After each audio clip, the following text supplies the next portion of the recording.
Hello guys, അപ്പോൾ ഞാനിന്ന് വന്നിരിക്കുന്നത് ഒരു പുതിയ അക്കൗണ്ടുമായിട്ടാണ്.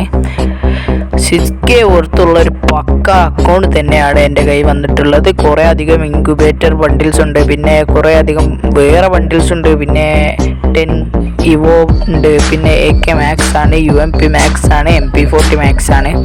വേണ്ടവർ കമൻറ്റ് ബോക്സിലുള്ള ലിങ്കിൽ ക്ലിക്ക് ചെയ്ത് ഗ്രൂപ്പിൻ്റെ അഡ്മിനെ മാത്രം കോൺടാക്റ്റ് ചെയ്യുക, അല്ലെങ്കിൽ നിങ്ങൾ സ്കാമിൽ പെടാൻ നല്ല ചാൻസ് ഉണ്ട്.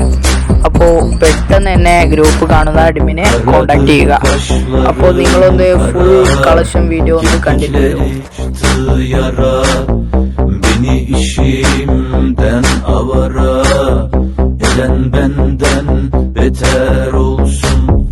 Beni işimden avara eden benden beter olsun. Beter olsun, beter olsun.